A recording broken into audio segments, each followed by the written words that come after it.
स्वागत है आपका नेक्स्ट आईएएस की इस खास पेशकश न्यूज़ एंड व्यूज़ में। इसराइल हमास के बीच चल रहे युद्ध के दौरान गजा में 4 दिन के संघर्ष विराम को शांति स्थापित करने की दिशा में एक बड़ी डिप्लोमेटिक सफलता मानी जा रही है। फिलहाल इस संघर्ष विराम को 2 दिन के लिए और बढ़ा दिया गया है। इस दौरान हमास ने 69 बंधकों को रिहा किया, जबकि उसके बदले में इसराइल ने 150 फ़लस्तीनी कैदियों को छोड़ा। लेकिन इन सब के बीच मध्य पूर्व के एक ऐसे छोटे से देश की काफ़ी चर्चा हो रही है जिसने न सिर्फ इस युद्ध विराम में अहम भूमिका निभाई बल्कि इससे पहले भी कई जटिल राजनयिक मसलों में मध्यस्थ की भूमिका निभा चुका है। ये देश है कतर। न्यूज़ एंड व्यूज़ में आज हम कतर की इस भूमिका की चर्चा करेंगे और ये भी जानेंगे कि छोटा सा ये देश दुनिया भर में कैसे इतना महत्वपूर्ण हो गया। महज 27 लाख की आबादी वाले इस देश का क्षेत्रफल लगभग 11,500 वर्ग किलोमीटर है और ये 3 तरफ से फारस की खाड़ी यानी पर्शियन गल्फ से घिरा हुआ है। मध्य पूर्व के नक्शे में हम देखें तो ये देश एक छोटे से पॉइंट की तरह दिखता है, लेकिन पिछले कुछ सालों में इस देश ने दुनिया भर में अपनी कूटनीति का लोहा मनवाया है और ताज़ा उदाहरण है इसराइल हमास के बीच चल रहे युद्ध के दौरान अस्थायी युद्ध विराम की मध्यस्थता। गजा पट्टी में युद्ध विराम की घोषणा को कतर के लिए जीत माना जा सकता है। पिछले बुधवार की सुबह कतर के विदेश मंत्रालय ने बयान जारी कर 4 दिन के युद्ध विराम की घोषणा की। इस दौरान सभी पक्ष यानी इसराइली सेना, हमास और लेबनान में हिजबुल्लाह की सशस्त्र इकाई लड़ाई रोकने पर सहमत हो गए। इस दौरान बंधकों की रिहाई के अलावा गजा पट्टी में मानवीय सहायता भी पहुंचाए जाने की अनुमति दी गई। 7 अक्टूबर को हमास ने गजा से इसराइल पर हमला किया था। इस हमले में करीब 1200 इसराइली और कुछ विदेशी नागरिक मारे गए थे। हमास ने करीब 240 लोगों को बंधक बना लिया था और उन्हें गजा पट्टी ले गए थे। हमले के बाद से इसराइल गजा पट्टी के करीब 360 वर्ग किलोमीटर के इलाके पर बमबारी कर रहा था। यही नहीं, इसराइल ने इन क्षेत्रों में पानी, भोजन, ईंधन और मेडिकल फैसिलिटीज से जुड़ी चीज़ों की भी सप्लाई पर रोक लगा रखी थी। इस दौरान हमास के नियंत्रण वाले गजा के इलाके में 13,000 से ज़्यादा लोग मारे गए।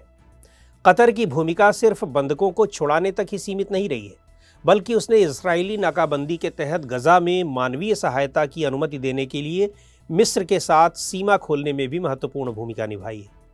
ऐसा इसलिए संभव हो सका क्योंकि कतर एक ऐसा देश है जिसके संबंध इसराइल और हमास दोनों से ही हैं। 2012 में हमास ने दोहा में अपना राजनीतिक कार्यालय खोला था। ऐसा माना जाता है कि हमास के कई शीर्ष नेता दोहा में ही रहते हैं। हालांकि अमेरिका ने कतर पर यह दबाव बनाने की काफ़ी कोशिश की है कि वो हमास के कार्यालय को बंद कर दे, लेकिन कतर ने यह साफ कर दिया है कि हमास के राजनीतिक कार्यालय का मकसद इस क्षेत्र में बातचीत का जरिया बनना है, न कि किसी युद्ध को भड़काना। कतर का कहना है कि हमास के साथ संचार माध्यमों को खुला रखना महत्वपूर्ण है और अब शायद अमेरिका भी इस बात को समझने लगा है। विशेषज्ञों का मानना है कि कतर अपनी विदेश नीति के मामले में एक अच्छी राह पर चल रहा है। इससे पहले कतर अंतर्राष्ट्रीय समुदाय और अफगानिस्तान के तालिबान के बीच भी वार्ताकार रह चुका है। 2020 में अमेरिका और तालिबान के बीच कतर की राजधानी दोहा में शांति समझौता हुआ था, जिसके तहत फैसला लिया गया कि अमेरिका अफगानिस्तान से अपने सैनिकों को वापस बुला लेगा। कतर ही वो देश था जिसने 2013 में तालिबान को अपने देश में राजनीतिक कार्यालय खोलने की इजाज़त दी। मध्य पूर्व में मौजूद अमेरिका का सबसे बड़ा मिलिट्री बेस अल उदेद एयर बेस भी कतर में ही है। 2021 में अफगानिस्तान से अमेरिकी सैनिकों की वापसी के दौरान इस एयर बेस की अहम भूमिका थी और यही वजह है कि अमेरिका ने कतर को एक गैर नेटो एलाई का दर्जा दिया। कतर की मध्यस्थता का एक उदाहरण इस साल सितंबर में भी उस वक्त देखने को मिला जब उसकी मदद से कुछ हाई प्रोफाइल कैदियों की अदला बदली हुई, जिसमें 5 अमेरिकी कैदियों और 5 ईरानी कैदियों को रिहा किया गया।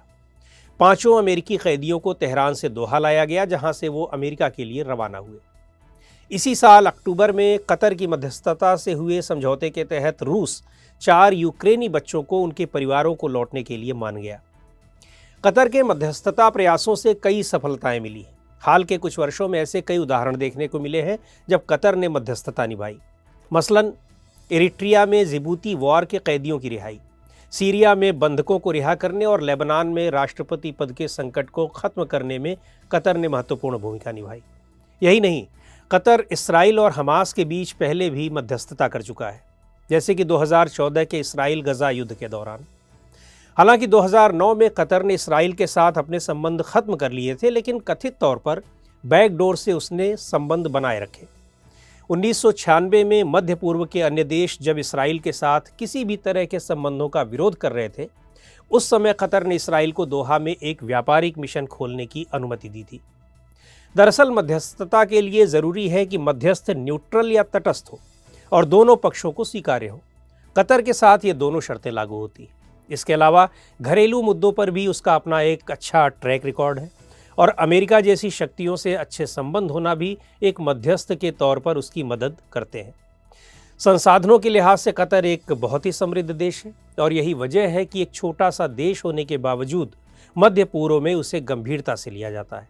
खाड़ी के देशों में सऊदी अरब के कुछ विरोध को छोड़कर कतर के सभी क्षेत्रीय शक्तियों के साथ अच्छे संबंध हैं और इसी वजह से संघर्ष समाधान करने और एक तटस्थ मध्यस्थ के तौर पर कतर एक सक्षम देश के रूप में उभरा है।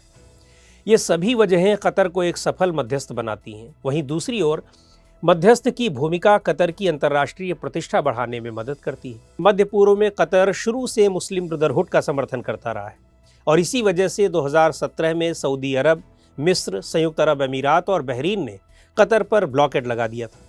इन चारों देशों ने साल 2017 में कतर के साथ राजनयिक और व्यापारिक संबंध भी तोड़ लिए थे और उस पर समुद्री, ज़मीनी और हवाई नाकाबंदी लगा दी थी। इन देशों का कहना था कि कतर आतंकवाद का समर्थन करता है और ईरान से बहुत करीब है, लेकिन इस ब्लॉकेड के दौरान कतर ने अपने अंतर्राष्ट्रीय प्रभाव को बढ़ाने के लिए इस्तेमाल किया। ब्लॉकेड के चलते उसे दुनिया भर की सहानुभूति मिली, उसका प्रभाव बढ़ा और इस कदर बढ़ा कि फीफा वर्ल्ड कप जैसे मुकाबलों की मेज़बानी उसे हासिल हुई। ऐसे आयोजनों से उसका कद बढ़ता चला गया। हाल के दिनों में कतर गजा पर हर महीने करीब $3 करोड़ खर्च कर रहा था। कुछ लोगों का ये भी कहना है कि कतर के पैसे से हमास की सैन्य इकाई को सब्सिडी मिलती है और इसका इस्तेमाल वो गलत कामों में करता है। लेकिन कतर सरकार का कहना है कि गजा में दिए जाने वाला पैसा ज़रूरतमंद परिवारों, गरीब इलाके में कार्यरत डॉक्टरों, शिक्षकों और ऐसे ही कुछ अन्य कर्मचारियों के वेतन के लिए दिया जाता है। संयुक्त राष्ट्र के मुताबिक गजा पट्टी के 80% रेजिडेंट्स मौजूदा संकट से पहले भी अंतर्राष्ट्रीय सहायता पर ही निर्भर थे, क्योंकि 2007 में गजा पट्टी पर हमास के नियंत्रण के बाद से इसराइल ने नाकेबंदी शुरू कर दी थी। बहरहाल मध्य पूर्व में शांति का रोडमैप क्षेत्रीय ढांचे से होकर गुजरता है और कतर इस इलाके का सबसे महत्वपूर्ण प्लेयर है, जिसने एक छोटा सा देश होने के बावजूद मध्यस्थ की अपनी भूमिका को अच्छी तरह से निभाया है। लेकिन आगे उसकी क्या भूमिका रहती है या क्षेत्र में उसकी क्या भूमिका रहेगी, इसे लेकर कई तरह के आकलन हैं। अमेरिकी सरकार पर राजनीतिक स्तर पर अक्सर ये दबाव रहता है कि हमास के साथ कतर के संबंध किसी भी कीमत पर स्वीकार्य नहीं है। लेकिन कुछ विशेषज्ञ इस ओर भी आगाह करते हैं कि यदि कतर हमास के अधिकारियों को पूरी तरह निष्कासित कर देता है तो वे किसी ऐसे देश में जा सकते हैं जो इस समझौते में रुचि न रखता हो। जाहिर है, इससे शांतिपूर्ण समझौते में मुश्किलें आ सकती हैं। जैसे 2012 से पहले हमास का राजनीतिक नेतृत्व सीरिया में रहता था। जहां तक कतर का सवाल है, तो जब तक उसके रिश्ते अमेरिका से अच्छे हैं तब तक उसके प्रभाव में शायद ही कमी आए। तो आज के इस अंक में इतना ही। अगले अंक में फिर मिलेंगे एक नए विषय के साथ। आपको ये कार्यक्रम कैसा लगा, कमेंट करके हमें ज़रूर बताएं। आप अपने सुझाव भी हमें भेज सकते हैं।